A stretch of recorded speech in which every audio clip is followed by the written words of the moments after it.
बिस्मिल्लाहिर्रहमानिर्रहीम। अस्सलामुअलैकुम। आज मैं आपसे शेयर कर रही हूँ हड्डी गुड्डी का सालन, और ये ख़ास कुर्बानी की वजह से मैंने जो है सोचा कि मैं बता दूँ आप लोगों को। बहुत सारे लोगों का मसला होता है कि जब हड्डियाँ बच जाती हैं समझ नहीं आता कि क्या करें।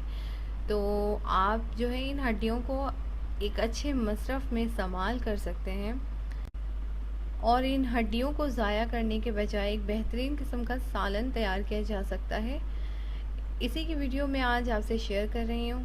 इसके लिए जिन चीज़ों की ज़रूरत होगी वो हम देख लेते हैं। ये बीफ की हड्डियाँ हैं, तकरीबन 1 से 1.5 किलो।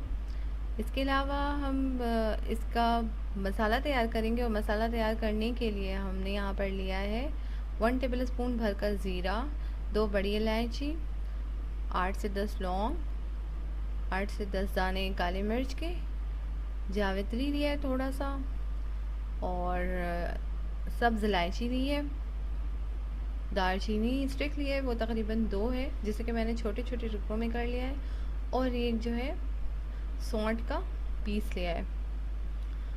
इसके अलावा रेड चिली पाउडर यानी कि लाल मिर्च पाउडर और हल्दी पाउडर, ये दोनों 1 टेबल स्पून है। इसके अलावा हमने यहाँ पर नमक 1 टेबल स्पून, धनिया पाउडर 1 टेबल स्पून और गरम मसाला हाफ टेबल स्पून यूज़ किया है।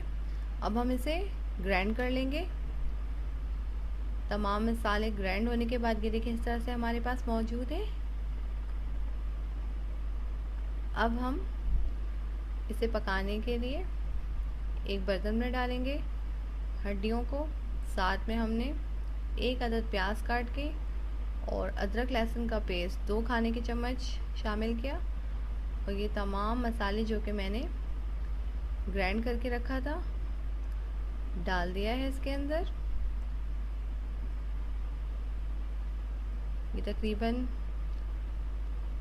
1 से 1.5 किलो हड्डी है, और हम पानी इतना लेंगे इसके अंदर कि ये तमाम हड्डियाँ इसके अंदर ढप जाएं।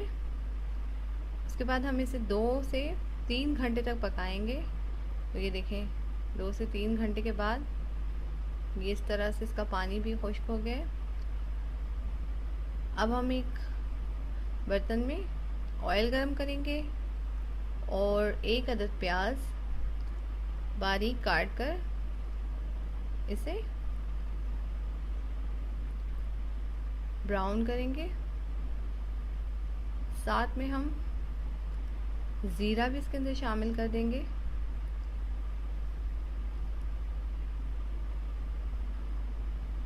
ये हम अपनी हड्डियों में बघार डाल रहे हैं। बघार वाली हड्डी का सालन जो है ये बहुत अच्छा जायकेदार बनता है। इसकी एक अलग सी खुशबू आती है। और अब हम इसके अंदर ये पाए का शोरबा यानी हड्डियों का जो शोरबा है वो हम शामिल कर देंगे। जायके में ये बिल्कुल पाए जैसा लगता है। और ये देखिए अब हम इसे 10 से 15 मिनट और पकाएंगे, और उसके बाद फिर हम इसे डिश आउट करेंगे। हड्डियाँ हमारी अच्छी तरह गल गई हैं 3 से 4 घंटे में। आप चाहें तो इसके अंदर भोंग का गोश्त यानी कि करेली का गोश्त भी शामिल कर सकते हैं। इससे टेस्ट और ज़्यादा अच्छा हो जाएगा।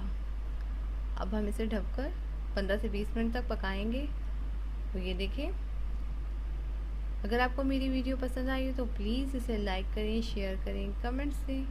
अपनी दुआओं में याद रखिएगा। अपना बहुत ख्याल रखिएगा। अल्लाह हाफिज़।